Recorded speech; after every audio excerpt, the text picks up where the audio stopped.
Okay, I think we are live. So hi everyone, my name is Paulina and I'm your host today here at ICSI Expo Eindhoven. This is Dutch Design Week 2020 and we continue our live sessions with designers within the Rethinking Plastic program. It's really weird that there is a delay. Oh, there's a. Yeah, so there was a window that popped up and it started talking and distracting a little bit. So yeah, our today's guest is a graduate of Design Academy Eindhoven 2017. She's a front runner when it comes to waste plastic material research and design, and a winner of this year's EcoCoin Award. Please welcome Shahar Livne. So hi Hello. Shahar, congratulations on your award and thank you for joining this meeting. Yes, thank you very much, and it's nice to be interviewed by you, my friend, and my colleague.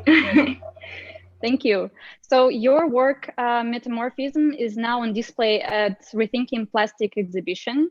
Could you please tell us more about your work? Yes, of course. I will just start with like a little bit of a background, and then I can show my presentation as well. So basically, Metamorphism is started as my graduation project and a design academy, and it developed through the last 3 years like into different chapters within it, so different angles of research. The one I have now at Rethinking Plastic is the same uh, piece that was presented at Cube Design Museum at the Nature Triennale together with the Copper Hewitt, and it's called Deep Time. So it's one chapter within the total theme of metamorphism. And yeah, and I will just share my screen with you guys. Yeah. Do Control L, I think. Yeah, is it working? Yes. So that was a little bit of a background. Um, so you see, I call myself a conceptual material designer. So it's basically it is working with materials, but a little bit different than what usually people who call themselves material designers do. I'm really trying to look at the materials as storytellers. So every time I make something, if it's a chair or let's say a lamp or a vase, there will be a very philosophical reasoning for it. So I usually, it's not necessarily about showing the potential of a material for for the industry, although I also do that, but it's also like telling kind of a philosophy behind the natural and the cultural. Um, yeah, so one of the things that fascinated me, and it's really, I think it's a big trend in the last 2 years, 3 years, um, it's the Anthropocene, which is a new name for our geological era.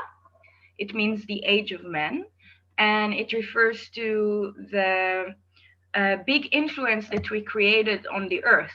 So we live in geological times, we live very, very short on the face of the planet, but we made such a big impact that we got our own name for an era. I don't think it's a good thing to be proud of, but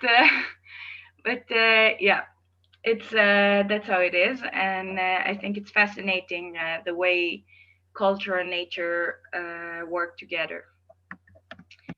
One of the things I wrote about, because I wrote the thesis during my graduation with Mike Thompson from Thought Collider, and we were discussing a lot the idea of materials as time capsules and how do they carry narratives. And that's something that fascinates me until today. One of those examples is Trinitite, and it's an interesting material because it was found after a nuclear experiment in Mexico, and kind of fused because of the immense heat. It fused kind of the sand, and it created this new type of rock mineral thing, crystal everything, and it still has radiation in it. So that is something that we left behind unintentionally, maybe, and was created naturally. So there's like certain types of narratives when it comes to time capsules in materials. This is another one that I investigated through my research, and it's called Fordite, or motor agate, or Detroit agate. And it's a really interesting material because it's basically it's transformed naturally, but in a human-made environment.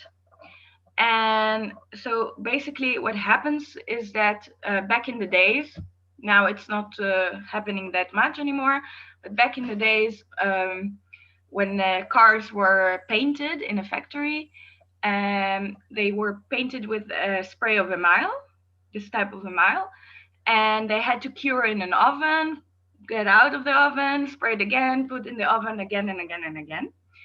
And what happened is that amyle residue just dripped on parts of the oven, and it accumulated. So at some point, somebody at the factory found out that, wow, this is a really beautiful aesthetic. Maybe it might worth something in the future. They started collecting it. And it's a very interesting material because it's not only beautiful, but it acts as a little bit of a info sculpture, because you can really see, depends on where it comes from, like what kind of colors of cars were popular back in the days. And now it also regained a different type of value because this technology is gone. Now, when we paint cars, we don't use that technology. We use some kind of a magnetic paint, so there's no residue. And it creates also a nostalgic value for this material. So people are still buying it. You can find pieces which worth a few €100. It depends also from which factory it comes from, which year. And it's used for jewelry mainly, or for collectors. And yeah, it gained some kind of a nostalgic value because the technology is not existing anymore.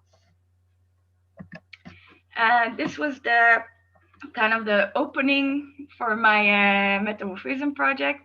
It's called Plasticglomerate, and it's also occurring in a natural environment, but because of human actions. So that's also kind of this time capsule narrative. Basically what happens is that from the research that was conducted in a certain beach in Hawaii, it was found out that because the sand is very saturated with plastic pollution that comes from the ocean, at some point plastic is melting from a heat source, and it becomes kind of a conglomerate. So it's a binder for other natural materials, and it creates those rocks. And first, the researchers assumed that it happens because of natural phenomena, because in Hawaii there's a lot of volcanoes in that area, and they assumed, oh, probably a volcano caused this conglomerate to happen. But what they found out, it's human action. So people burn trash on the beach, or they create bonfires, and that's what accelerates the formation of Plasticglomerate. Now we arrive to the actual project. So I was thinking about like what will happen after plastic will be long gone. We look at it already like as something that needs to be replaced, but also, but also there's a natural cause for us to replace it, because plastic is made from fossil oils, and fossil oil is basically, it's hard to redo. So it takes really a lot of time for it to form. And we're reaching something which is called peak oil, which means that we're at the peak of extracting oil from the earth. after that, it's just going to be depleting more and more and more until it will disappear in our lifetime. So there is also a need to make something else. Basically the word metamorphism that inspired me also, it's a geological term. It's different from the word metamorphosis that a lot of people mistaken this project for. So it's basically talking about the change of minerals or the geological texture in a pre-existing rocks. So the rocks, they kind of become plasticky, and they stretch and they bend, and that's what creates, for example, those vein formation in marble. I thought it was really beautiful, like how the earth is transforming its own materials, and this metabolism is just endless. I started by doing a little bit of a field research. So I went to the beach, also here in the Netherlands, and also in my hometown in Tel Aviv when I was on a vacation. And I started to look also for plasticglomerates, which I found, and that was really nice.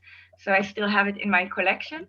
But I also looked for plastics that the sea was spitting out. So it's plastics that already went through some kind of a natural process. If it was by animals biting into it, digesting it, or is it by the waves changing it, animals growing on it, just plastic that was already transformed and was already taking its place in the environment. My methodology of work, it's basically it's a speculative design / critical design, which is to look at the possible or plausible or probable or preferable narrative for the future. It can be a day from today until thousands of years from today, millions, a little bit like science fiction. But it plays a crucial role as the thought experiment. So I think for designers, it's interesting, designers who work in that method, it's interesting to show what might happen so we can learn about our actions from the present. This is one of my favorite quotes by Ronald Bartz. He wrote a book called Myth in 1957. And one of the essays in that book is called Plastic. And he was reacting for this marble new material, marvelous new material that was presented to the public back in the days. For him, it was completely a new miraculous invention. So he looked at it as if it's like an alchemy almost. So it's the very idea of its infinite transformation. So almost like the prima materia. So that's how people really valued it when it started, and the value changed through the years. I worked with different materials to create this speculative material. So it's also a medium for me to tell the story. I wanted to work with certain materials that also by themselves, they have an anthropocenic relationship, but also a natural relationship. So one of them is marble, calcium carbonate. And calcium carbonate is very important example, because it's in one hand, it exists in the muddy floor of the ocean. And what happens is that when animals or plants, they die, they just go down and they become fossilized by the calcium carbonate.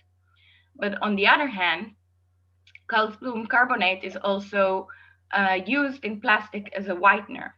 So it already exists within the surrounding of the plastic when it comes to fossilization. So how will it react later on? Another material I worked with, it's called Minestone. So it's basically coming out of mines that for metals or for coal, and they're being it's a material that is coming from really deep in the earth. So it's kind of like a virgin material if we're talking about the Anthropocene. It's clay and shale and organic matter. And it's really interesting to think about it in a philosophical way, because it's really a material from the past that is being brought to the present. So in geological terms, we take it from its era and we put it in our era, and it becomes this kind of part of the view from the Anthropocenic view and the landscape.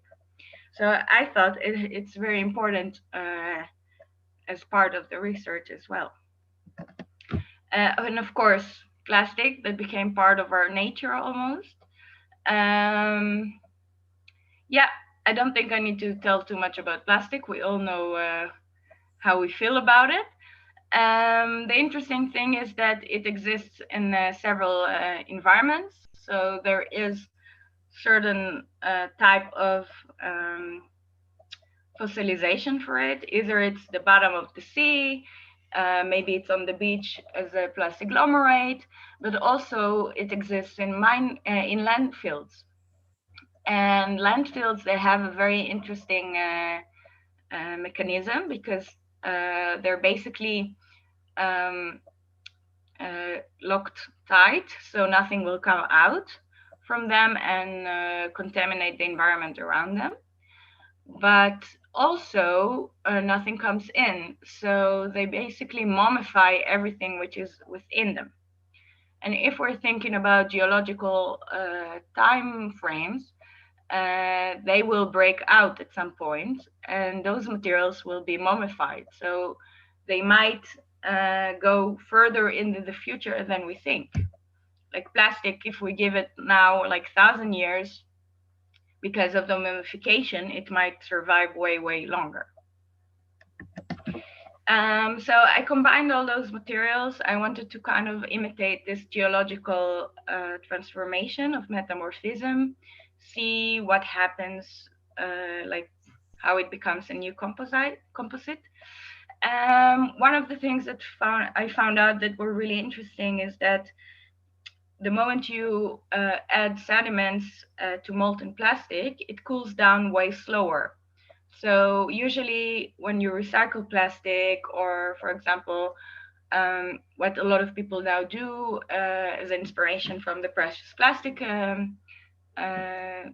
project, they melt plastic and then they form it, but you have just a few, maybe a minute until it cools down and it cannot be formed anymore. But the moment the sediments are there, I have a little bit more time to work with it. So I can really work with it by hand, almost like clay. I'm not talking about half an hour, but let's say 5 minutes. And then it gives it a completely new relationship between the human and the material. So the plastic is being formed in a way that we never formed it before. I created from this material those kind of vessels. So it's almost like you don't know if it's from the past or from the future. They have like this reference to archetypes of clay. I wanted to tell the story of a new material being born while other materials are being lost.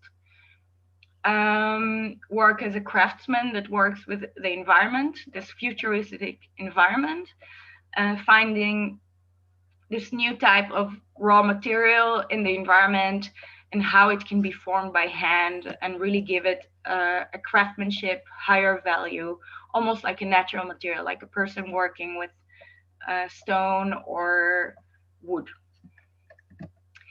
Yeah, so those are two objects that I created. Each one comes from a different chapter within the research.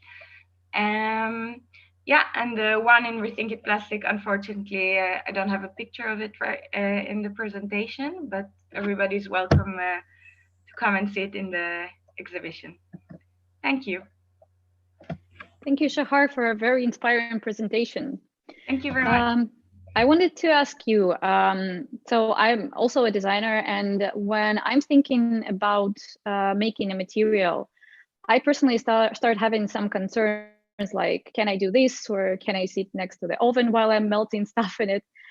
And I was curious about your process. So did you start from talking to experts, or did you start testing right away? Can you tell us how you started designing your material? Well, I always do a lot of literature research before I start. So, for me, of course, we all know that plastic might be toxic when it's being heated. So, I used a lot of the information, the open source information for precious plastic, and I spoke to people from a recycling company. I did a lot of online research, literature research, because of course it's important for me also not to hurt myself. Uh, like in the name of design, maybe to sacrifice my health, that might be a little bit too extreme. But yeah, I think it's very important every time we work with materials to become a bit, maybe of a little bit of an expert on it beforehand. Yeah, because when a designer creates a new material or work with a certain material, we need to be able to know everything about it, or at least discover while we're working with it. But we should be careful, of course. Yeah. Well, you have designed the material itself, and also you created art objects from it. So I was wondering where you see your material in the future. Would you use it for daily products, for example, or somewhere else? That's a question that I got a lot of times, like when I showed it in exhibitions. Um, Also, this material, it's like it's in the collection of a few material libraries around the world. And sometimes I get this email from like, and I'm an architect, or I'm an interior designer, interested in your material. And for me, it's very important to keep it in the speculative place, at least with this one, because I think it talks louder when it stays for the future. That's an interesting point of view. I didn't think about like this perspective. Thanks. So you did a very extensive research, and like, for example, for me, it's difficult to work on a project for more than a year and keep the same level of enthusiasm, and to keep the fresh perspective on it. So how do you keep yourself motivated? I completely understand what you're saying. After all, I'm also a human, and it's hard to stay enthusiastic in the same level on the same thing for a really long time. I think for me, what was important was to work with it in chapter format. So that's why it gives me a little bit of freedom to explore new places within it. Um, yeah, I think a lot of times also with my other projects, I do a really long research, but I don't stay only in one place with it. I really find different angles. And yeah, some people also said it to me before, and I think it's really true. Like, my way of thinking is really like a little bit like branches of a tree. So I'm not afraid of going around the corner, or splitting up, or finding something else. And I think a good example for it is also what I did for GeoDesign last Dutch Design Week. That was in the Van Abbe. Yeah, the subject of the exhibition was junk, and for my expertise about plastic, I wanted to work with the metamorphism at the beginning, but I thought, oh, it might be interesting to look at it in a different level. So yeah, I researched a little bit deeper, and I found really fascinating research about the community of bacteria and animals that are interacting with the plastic that floats in the sea. So it's kind of like a branching out project. So it always changes. It's really nice about it. I think we're almost out of time. So do you have a message for our viewers? I didn't prepare anything, but I think when it comes to material design, for me, it was a little bit critical to make people, if it's the general public or designers, to think in a very wide way. So when you work with a material, and I start to see this in a lot of my colleagues, it's important to look further than the physical characteristics of it. Like, what are the meta levels of your research? What is the story that you want to tell? Well, thank you, Shahar, very much for your inspiring presentation and conversation. And for our viewers, I wanted to say that if you're in Eindhoven, then please come and see Shahar's work live in ICSI Expo. And thank you for watching. Bye. Bye. Thank you.